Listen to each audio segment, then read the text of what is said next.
Hi, good morning to all of you. तो आप लोग पढ़ाई कर रहे होंगे, ये हम मान के चल रहे हैं, और आप पढ़ रहे होंगे, ये सही है। तो पिछले क्लिप तक हम लोग मल्टीप्लिकेशन ऑफ कॉम्प्लेक्स नंबर पढ़ चुके थे, पूरा ख़त्म नहीं किए थे, उसी को आगे कंटिन्यू करते हैं। तो पिछली क्लिप जहाँ पे हम लोग ने छोड़ी थी, इतनी बातें हम लोग कर चुके थे, और एक बात और कर चुके थे कि argument of z1 into z2 is equal to theta 1 plus theta 2, that is argument z1 plus r। कहां से आया था? यहां से आया था। ये आपने नोट्स में अपने लिख रखा होगा। तो कुल मिला के पता यह चला था कि जब हम दो कॉम्प्लेक्स नंबर को ऐड करते हैं तो इन जनरल उसका मैग्नीट्यूड ऐड नहीं होता था। इन जनरल उसके आर्ग्यूमेंट के बारे में एक रेंज मिली थी, लेकिन एग्जैक्टली कोई बात नहीं हुई थी।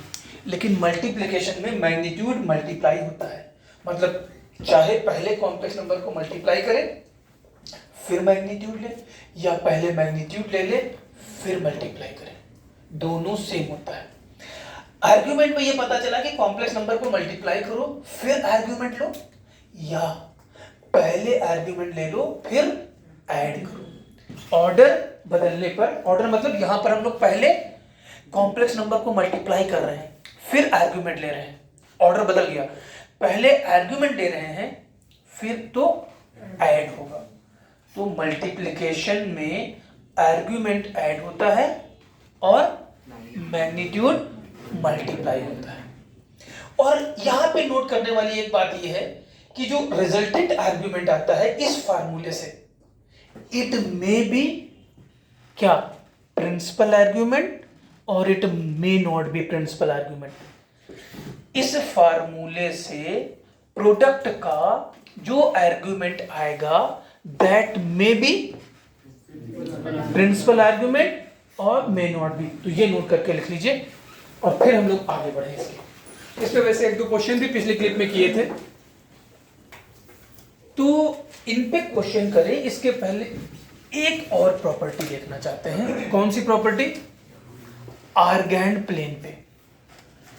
तो अब देखिए z1 हमारा है, हमें मालूम है, तो जरा अभी पेन नहीं चलेगा, अभी केवल आप स्क्रीन पे या जहां पर भी है वहां पे केवल आपको देखना है, फिर हम आपको टाइम देंगे।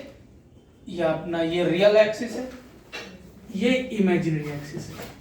आपको ऑलरेडी मालूम है कि जब हम a1 प्लस ib1 लिखते हैं तो ये अलजेब्रिक फॉर्म कहलाता है, और इसी को अपन a1, b1 लिखते हैं, कोऑर्डिनेट फॉर्म कहलाता है। ये पोलर फॉर्म है, इसी को हम वेक्टर फॉर्म भी कहते हैं, क्योंकि r1 मैग्नीट्यूड रिप्रेजेंट करता है, θ1 डायरेक्शन। तो अब हमारी मर्जी कोऑर्डिनेट के तहत इसको रिप्रेजेंट करें या वेक्टर के तहत रिप्रेजेंट करें, मेरी मर्जी।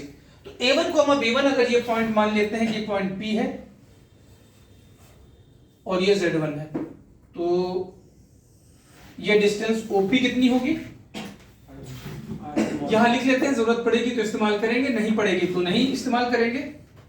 और ये एंगल PORE कितना होगा? θ1। ठीक, जरूरत पड़ेगी तो इस्तेमाल करेंगे, नहीं पड़ेगी अपना लिख लिए। अब हम इसको कह सकते हैं वेक्टर OP भी कह सकते हैं, z1 भी कह सकते हैं, a1 b1 भी कह सकते हैं, हम लोग पिछली क्लास तक ये जान चुके हैं। z2, अब z2 मान लेते हैं यहां पे है, ये पॉइंट Q है, ये z2 है, तो यहां हम कह सकते हैं OQ की वैल्यू R2 है और QORE θ2 है, मतलब ये एंगल θ2 है। ये हमें गिवन था।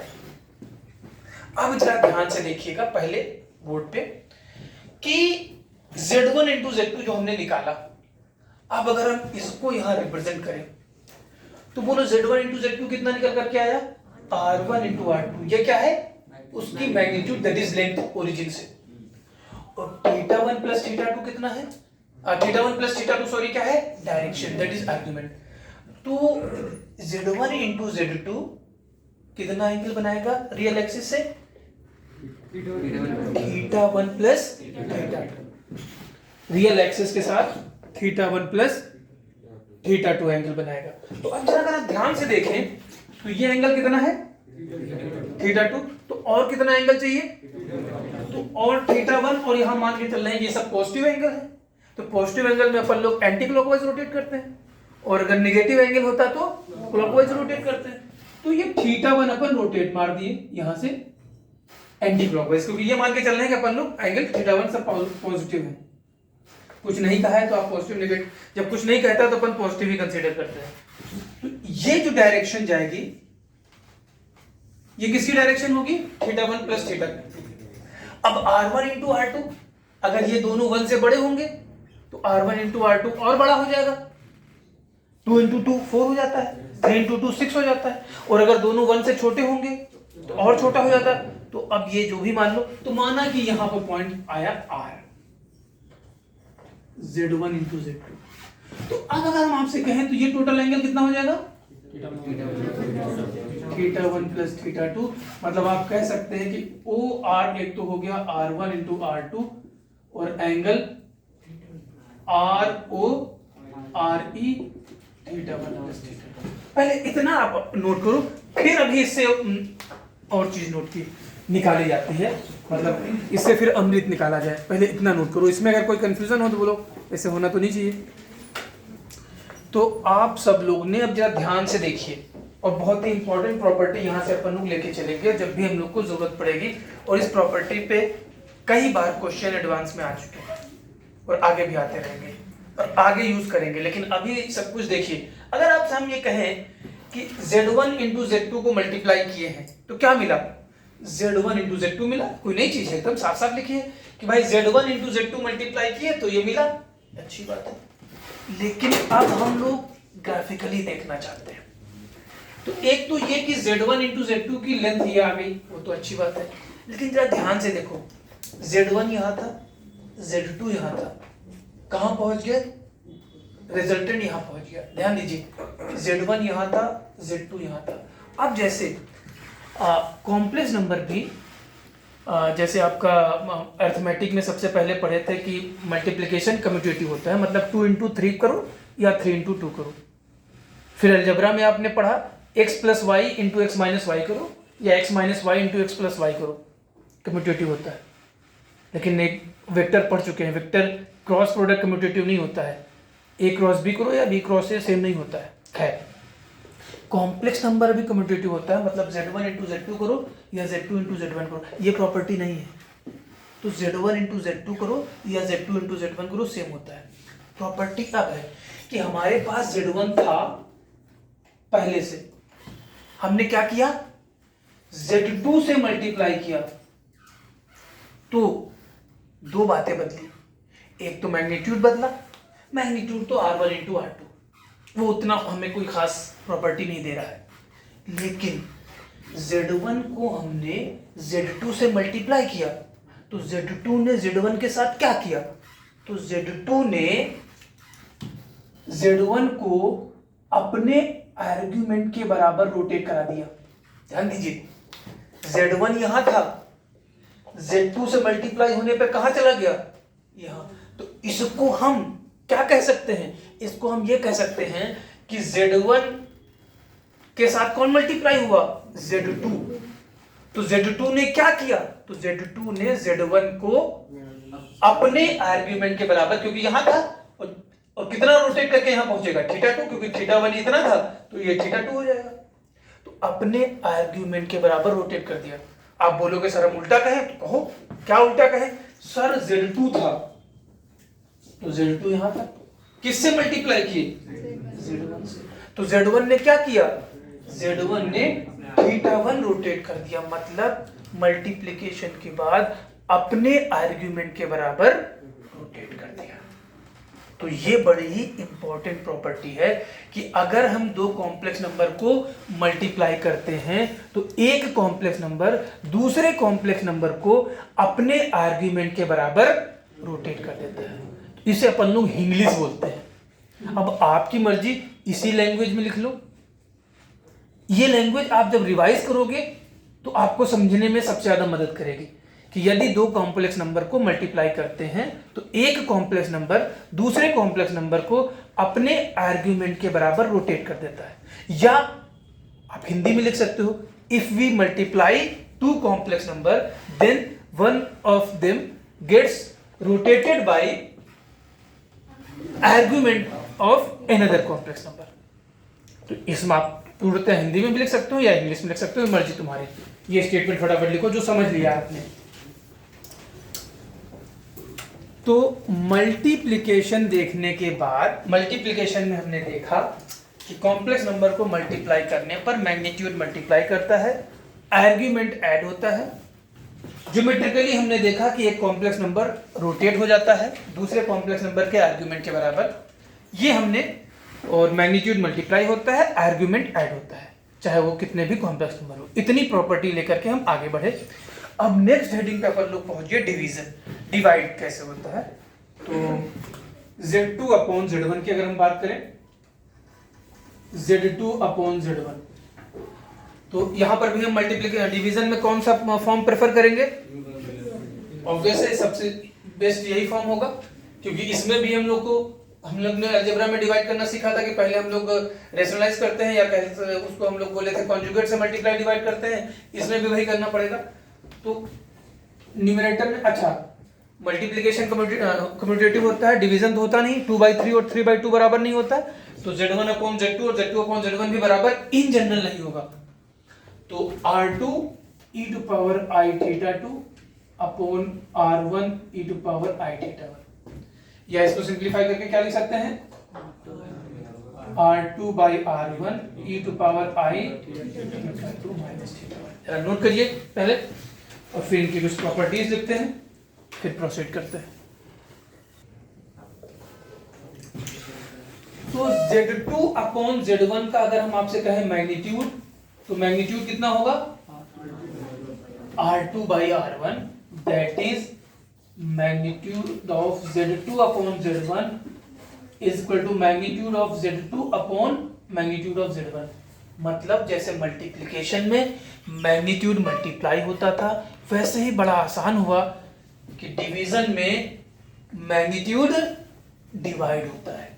मतलब अगर किसी डिवीजन का मैग्नीट्यूड निकालना है, तो जैसे अभी हमने बेसिक में जब हमने शुरुआत की थी, तो पहले हम लोग सिंप्लीफाई करते थे तब मैग्नीट्यूड निकालते थे। अब सिंप्लीफाई करने का मतलब डिनोमिनेटर से कॉम्प्लेक्स हटा देते थे बेसिक तक, जब ये प्रॉपर्टी नहीं पढ़े थे। तो हमने कहा भी था कि हम लोग इसको बाद में करेंगे। तो अब हम लोग को अगर केवल मैग्नीट्यूड निकालना है तो सिंप्लीफाई करने की जरूरत, न्यूमरेटर का अलग मैग्नीट्यूड, डिनोमिनेटर का अलग मैग्नीट्यूड, और डिवाइड कर देंगे। मैग्नीट्यूड निकालने का फार्मूला याद है ना? Mod Z1 under root A1 square plus B1 square, mod Z2 under root A2 square plus B2 square. Argument of Z2 upon Z1, argument का मतलब ये angle, that is theta 2 minus theta 1, that is argument of Z2 upon Z1, argument Z2 minus argument Z1। मतलब दो complex number को अगर divide करते हैं तो उनका मैग्नीट्यूड डिवाइड होता है और उनका आर्ग्यूमेंट सब्ट्रैक्ट होता है। Argument of numerator minus argument of denominator. और यहां पर भी नोट करके लिख लीजिए, this argument may or may not be principal argument।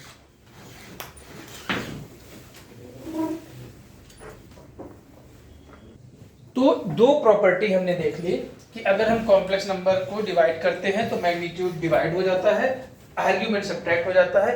अब हम देखेंगे ज्योमेट्रिकल। तो अगर ये पॉइंट P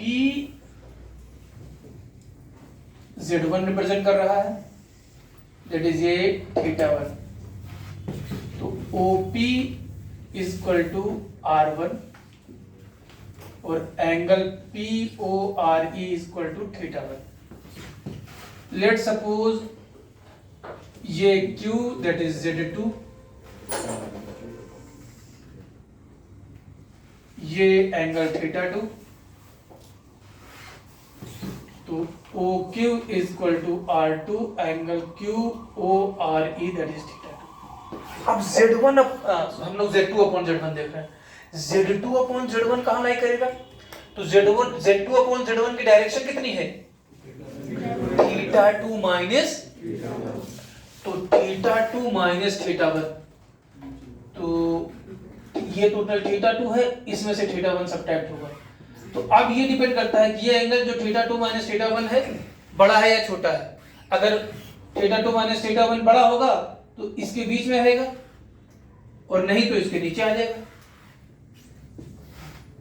भाई ये मान लो थीटा 2 60 होता और थीटा 1 45 होता, तो 60 माइनस 45 कितना बचता? 30। तो 45 से कम हो जाता तो और नीचे आता। तो अब यहां तो कुछ भी मान लें हम लोग, और अगर ये थीटा 2 60 होता या 30 होता तो इसी पर चढ़ जाता। 60 माइनस 30 तो ओवरलैप कर जाता Z2 अपॉन Z1।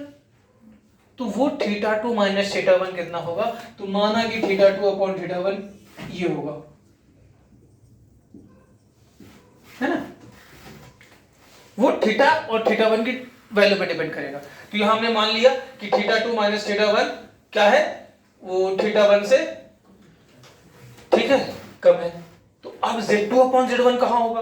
तो Z2 अपॉन Z1 कहीं ना कहीं यहां कहीं मान लेते हैं, ये पॉइंट R है, ये Z2 अपॉन Z1 होगा। तो OR is equal to R2 upon R1, angle RORE is equal to theta 2 minus theta 1। अब जरा ध्यान से देखिए, मल्टीप्लिकेशन में तो हम लोग ने साफ साफ कह दिया था किसी भी कॉम्प्लेक्स नंबर को किसी कॉम्प्लेक्स नंबर से मल्टीप्लाई करो। क्यों? 2 इंटू 3 3 इंटू 2 सेम होता है। लेकिन डिवीजन में इन जनरल क्यों बोलते हैं?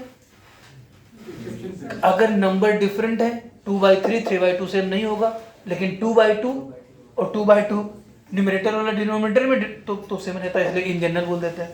तो अब यहां पर जो कॉम्प्लेक्स नंबर डिनोमिनेटर में है वो अपने कॉम्प्लेक्स नंबर अपने आर्गुमेंट के बराबर रोटेट कर देगा। सब्ट्रैक्ट हो रहा है तो क्लॉकवाइज रोटेट कर देगा, है ना। तो जो कॉम्प्लेक्स नंबर डिनोमिनेटर में है वो न्यूमरेटर के कॉम्प्लेक्स नंबर को अपने आर्गुमेंट के बराबर रोटेट करेगा। अगर थीटा 1 पॉजिटिव है तो क्लॉकवाइज रोटेट करेगा, और थीटा 1 नेगेटिव है तो एंटी क्लॉकवाइज रोटेट करेगा। तो रोटेट कर देगा ये भी। और वैसे भी हम लोग शुरू से ही देखते हैं कि मल्टीप्लिकेशन डिवीजन लगभग एक ही चीज होती है ना। 2 इंटू 3 मल्टीप्लिकेशन कहते हैं, 2 इंटू 1/3 को डिवीजन कहते हैं।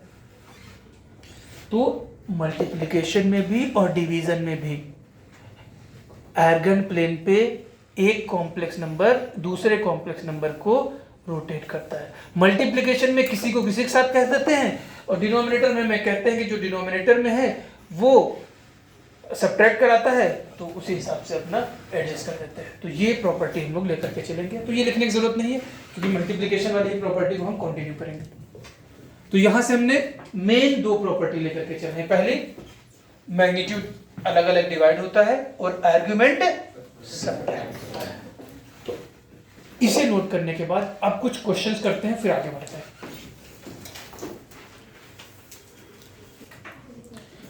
तो हमने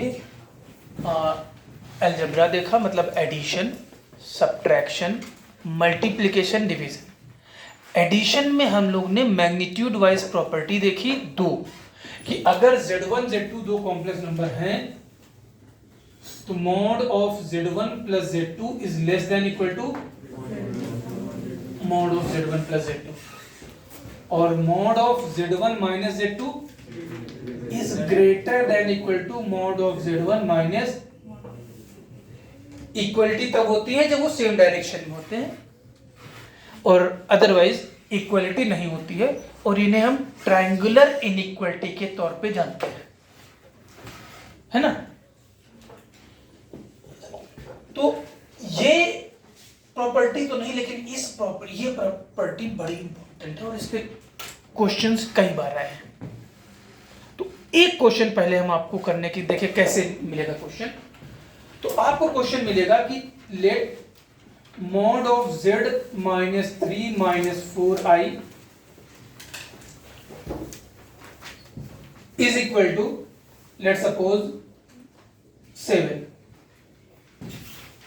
Z minus 3 minus 4i is equal to 7. Then find minimum and maximum value of mod z।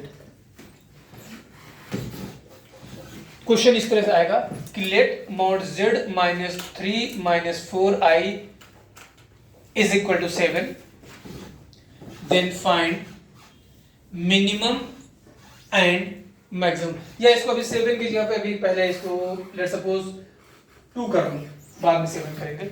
Late mod z -3 -4i is equal to 2, then find minimum and maximum value of mod z। ये question, इस तरह का question आपको, तो सबसे पहले generally हम लोग minimum value of mod z, minimum value of mod z को जनरली शॉर्ट फॉर्म में लिखते हैं mod z min। क्या लिखते हैं? mod z min। ये शॉर्ट फॉर्म में लिखने का। इसी तरीके से मैक्सिमम वैल्यू को अपन लोग mod z max लिखते हैं। तो ध्यान से देखिएगा, अभी नोट नहीं करना है, और अभी हम लोग इस प्रॉपर्टी को यूज करना प्रेफर करते हैं, क्योंकि ये प्रॉपर्टी कई बार धोखा दे देती है। ये प्रॉपर्टी बहुत कम धोखा देती है, लेकिन कभी कभी ये भी धोखा दे देती है। तो सर फिर कब करेंगे? तो अभी कॉम्प्लेक्स नंबर पूरा खत्म नहीं हुआ है। अभी कॉम्प्लेक्स नंबर पूरा खत्म होगा, तब तक हो सकता है इसका एक और मेथड आ जाए। तो जो सबसे बेस्ट लगेगा वो अपन करेंगे। अभी फिलहाल ये पढ़े हैं तो इस तरह से क्वेश्चन। तो लेट ये गिवन है, तो मिनिमम और मैक्सिमम, तो अपन लोग को इस प्रॉपर्टी का इस्तेमाल करना है। इस प्रॉपर्टी के इस्तेमाल में एक है z1 और दूसरा है z2। तो ध्यान रखिएगा, जिसकी मिनिमम या मैक्सिमम वैल्यू निकालना है, चाहे तो अपने नोट में लिख लीजिए, जिसकी मिनिमम या मैक्सिमम वैल्यू निकालना है उसे अपन z1 एज्यूम करेंगे। एज्यूम z1 whose minimum और maximum value has to be find. जिसकी मिनिमम या मैक्सिमम वैल्यू फाइंड करनी है, अपन उसे z1 एज्यूम करेंगे। एज्यूम z1 whose minimum और maximum value has to be find. जिसकी मिनिमम या मैक्सिमम वैल्यू फाइंड करनी है उसे अपन z1 एज्यूम करेंगे। तो यहां पर किसकी मिनिमम वैल्यू निकालनी है? z की। तो अपन z1 को z मान लिया। z2 किसको मानेंगे? Now z1 minus z2 is equal to given condition। z2 will be such that z1 minus z2 is equal to given condition। कौन सी given condition? जो मॉड के अंदर है। कौन सी given condition? जो मॉड के अंदर है। तो अब अगर यहां से हम निकालें z1 तो z2 निकालना है। गिवन कंडीशन कितनी? z minus 3 minus 4i। तो z2 is equal to 3 plus 4i। ये सब काम अभी समझा रहे हैं तो एक एक लाइन लिख रहे हैं, वरना ये सारे काम स्कूल में इतना इजी क्वेश्चन तो मिलेगा नहीं, जेईई एडवांस में मिलेगा। तो ये सारे स्टेप हमारे ओरल होंगे, दिमाग में ही होंगे, लिखने की जरूरत नहीं पड़ेगी। लेकिन चूंकि अभी हमें नोट्स बनाना है, समझना है, फिर रिवाइज करना है, तो ये सारी चीजें पहले क्वेश्चन में लिखते जाएंगे। फिर जैसे जैसे क्वेश्चन बढ़ेंगे तो ये सारे स्टेप दिमाग में कैलकुलेशन करेंगे। तो हमें z1 मिल गया, z2 मिल गया, और इसके लिए कितना रिक्वायरमेंट है? 2 ही रिक्वायरमेंट है। इस प्रॉपर्टी को यूज करने के लिए हमें क्या क्या चाहिए? z1 और z2। Now mod of mod z1 minus mod z2 less then, या ऐसे लिखा था, ऐसे लिखा, कोई दिक्कत नहीं। अब सबकी वैल्यू पुट की जाए, तो z1 की वैल्यू कितनी है? z माइनस z2 की वैल्यू कितनी है? 3 plus 4i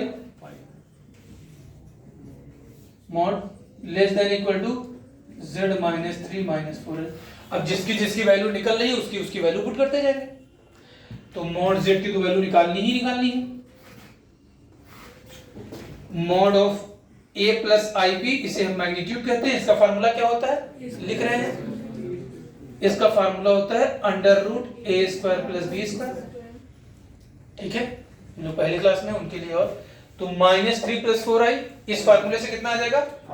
5। और इसकी वैल्यू तुम्हें पता है, 2 गिवन है। जब तक मॉड के अंदर कॉम्प्लेक्स नंबर रहता है तब तक ये फार्मूला लगता है। अब यहां मॉड के अंदर मॉड जेड भी कॉम्प्लेक्स नहीं है, मॉड जेड रियल नंबर होता है, 5 भी रियल नंबर। तो अब ये रियल नंबर में चला गया, तो रियल के मतलब अब मॉड की प्रॉपर्टी याद करिए। मॉड की प्रॉपर्टी पढ़ा था आपने कि अगर mod x less than equal to a है और अगर a पॉजिटिव होता है तो मॉड हटने के बाद हाथ फेंक के मारेंगे रिप्लेस माइनस a से a, माइनस a से a। बेसिक इसीलिए पढ़ाया गया था, कहीं पर भी मॉड की जरूरत पड़ सकती है ना। तो अब इस प्रॉपर्टी का यूज होकर के mod z -5 greater than equal to -2 less than equal to, अब 5 ऐड होगा तो यहां कितना हो जाएगा 3, यहां कितना हो जाएगा 7। तो ये वैल्यू क्या कहलाएगी और ये वैल्यू क्या कहलाएगी। तो सो मॉड z मिनिमम कितना हो जाएगा, आप नीचे लिखिएगा, हम यही लिख दे रहे हैं। और मॉड z मैक्सिमम कितना हो जाएगा 7। तो नोट कर लीजिए फटाफट जल्दी से, फिर अगले क्वेश्चन पे बढ़े। नाउ नेक्स्ट क्वेश्चन ओरल है, फटाफट जल्दी से बना दीजिए। Let mod of z minus 5 plus 12i is equal to 7, then find minimum and maximum value of mod z, then find minimum and maximum value of mod z। तो इस question में z1, तो z minus z2 is equal to z minus 5 plus 12i, तो z2 आपका हो गया 5 minus 12i। तो now mod of z1 minus mod z2 less than equal to mod of z1 minus z2। तो mod of mod z minus mod of 5 minus 12i z minus 5 plus 12i।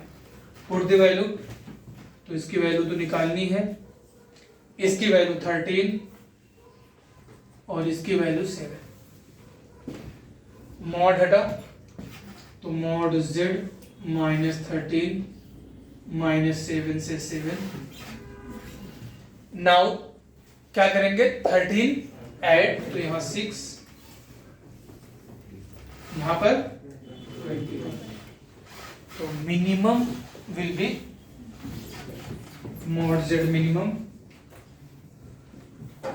6, mod z maximum 20।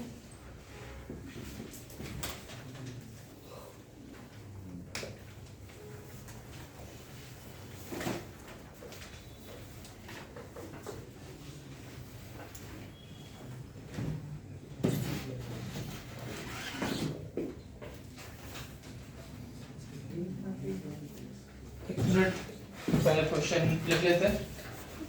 तो question is let mod of z minus 5 minus 7i is equal to 9, then find minimum and maximum value of mod of z minus 2 minus 3i।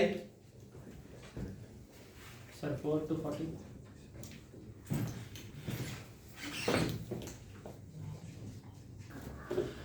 तो आइए देखते हैं इस question को।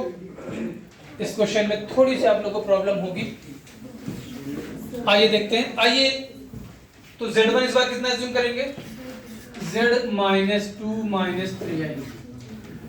z2 given condition है आपका z minus 5 minus 7i, लेकिन z कितना था z माइनस 2 माइनस 3i। तो z2 कितना आया 3 plus 4i, 3 plus 4i। Now mod of z1 minus z2 less then mod z1 minus z2। अब मॉड z1 इस पूरे को w मान लेते हैं, कौन बार बार लिखे किसको z माइनस 2 माइनस 3i को।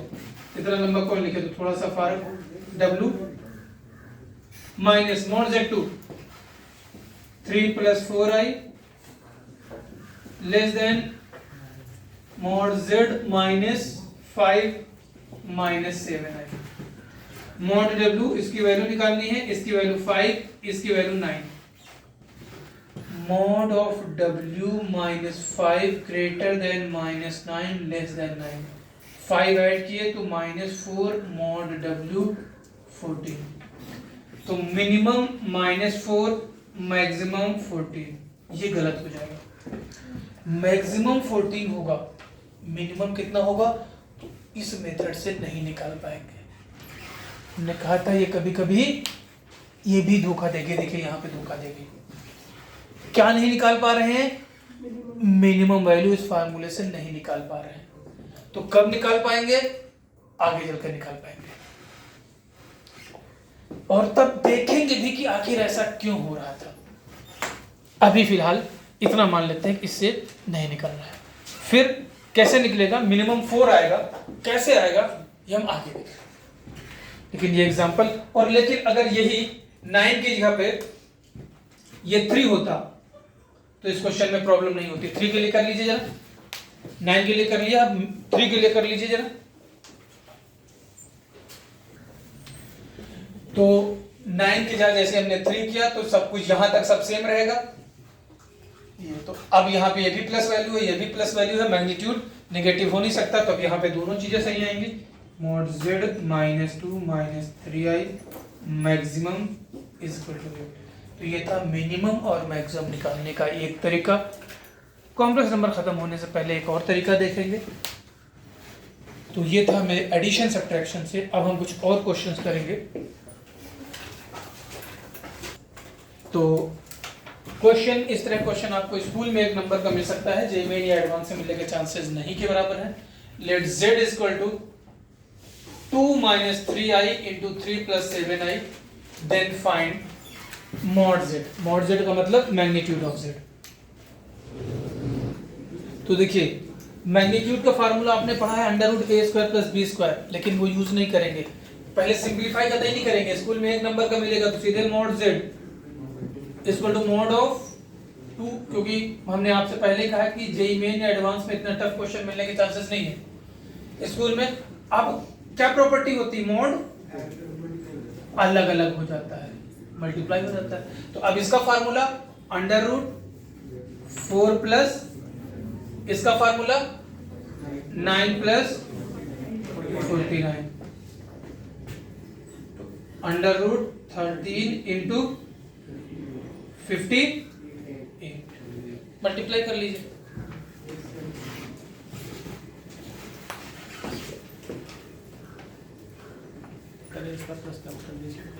नेक्स्ट क्वेश्चन है आपका, if a plus i b is equal to c plus i d into e plus i f is equal to g plus i h is equal to capital A plus i b, then find value of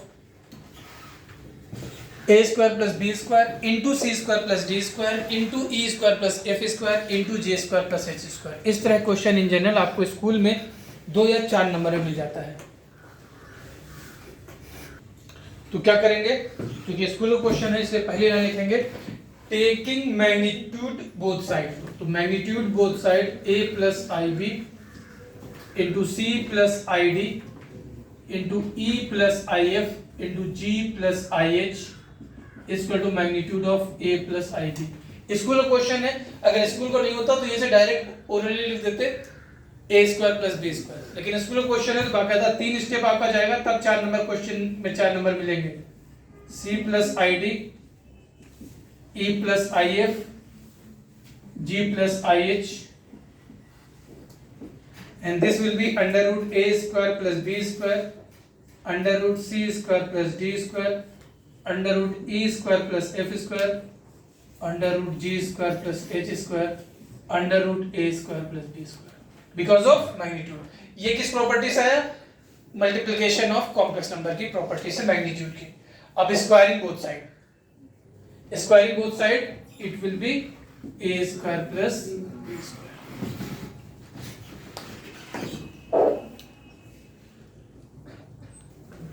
let z is equal to 1 plus 2i upon 1 minus 3i, find mod z। Oral question है, बना के आगे बढ़ जाइए। तो bye property magnitude अलग अलग हो गया। नेक्स्ट क्वेश्चन, तो नेक्स्ट क्वेश्चन आपके एनसीईआरटी का है, आईटी को भी रिप्रेजेंट कर चुका है। If x minus i y is equal to under root a minus i b upon c minus i d, prove that x square plus y square whole square is equal to a square plus b square upon c square plus D square. तो अब सीधे सीधे जितना भी है सब real number है, तो अपन सीधे सीधे अब कुछ मल्टीप्लाई डिवाइड नहीं करेंगे, सीधे taking magnitude both side, taking magnitude both side क्या लिखेंगे, क्या लिखा है, taking magnitude both side, mod of x minus i y is equal to under root mod of a minus b mod of c minus i d. सब में अलग अलग magnitude, पहले स्टेप में भी आप अलग अलग कर सकते हैं, और नहीं तो एक लाइन और। इसका फार्मूला हो जाएगा under root x square plus y square is equal to under root a square plus b square upon under root c square plus D square. तो टोटल पावर 4 रेज करेंगे, क्यों, 1/2 की पावर ये, 1/2 ये पावर पावर मल्टीप्लाई होती है, तो raising power 4 both side लिख दोगे तो भी ठीक है, नहीं लिखोगे तो ये इतनी चीज अंडरस्टूड मान ली जाती है। तो इस क्योंकि इसकी पावर अभी कितनी, 1/2, पावर 4 करने पर इसकी पावर कितनी हो जाएगी, x square plus y square whole square, और इसकी पावर 1/4 है, तो पावर 4 रेज करने पर इसकी पावर 1 हो जाएगी, इसकी भी पावर 1 हो जाएगी। तो ये आपके एनसीईआरटी क्वेश्चन है, देखिए ये प्रूफ करना था।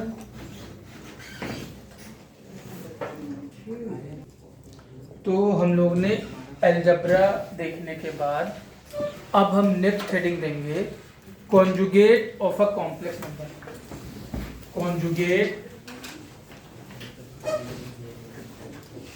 Of a complex number, conjugate of a complex number. आइए देखते हैं, let z is equal to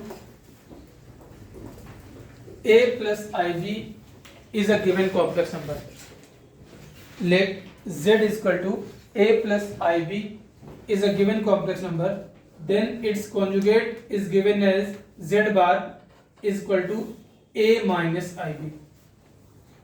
Let z is equal to a plus ib is a given complex number, then its conjugate is given as a minus ib and denoted by z bar. इसी की अगर हम definition urgent plane पे देना चाहें तो urgent plane पे definition होगी, लिख लीजिए, let z is a complex number, then mirror image of complex number with respect to real axis, mirror image of complex number with respect to real axis is known as conjugate of complex number. Let z is a complex number, full stop, mirror image of complex number with respect to real axis is known as conjugate of complex number and it is denoted as z bar, and it is denoted as z bar. So if z is equal to a plus ib, z bar will be a minus ib. ये oral question है, ये question आपको ना school में पूछा जाएगा ना Gmail में पूछा जाएगा, लेकिन फिर भी अपन लोग पूछेंगे। Let z is equal to 3 plus 4i as find z bar of following complex number. Find z bar of following complex number. तो पहले पार्ट का z बार 3 माइनस 4i, दूसरे का z बार 2 प्लस 3i, तीसरे का z बार -2 माइनस 5r, चौथे का z बार -4i, पांचवे का z बार 5। जेड बार प्लस 3i जेड बार -3। अब अगर आप ध्यान से देखिए 7 और 5 दोनों में z और z बार बराबर है, इसका और इसका दोनों का z बार बराबर है, तो कभी अभी। और अगर आप कौन कौन से देखो 4th और 6th देखो, ये -z के बराबर है, ये भी -z के बराबर है, चेक कर लीजिए। और बाकी में हम ये कुछ नहीं कर सकते। तो ये था कॉन्जुगेट की डेफिनेशन, इसकी प्रॉपर्टीज और इससे रिलेटेड क्वेश्चन ये नहीं पूछेगा, इससे प्रॉपर्टीज, इससे रिलेटेड क्वेश्चन नेक्स्ट क्लिप में। इस क्लिप में इतना ही, बाय बाय।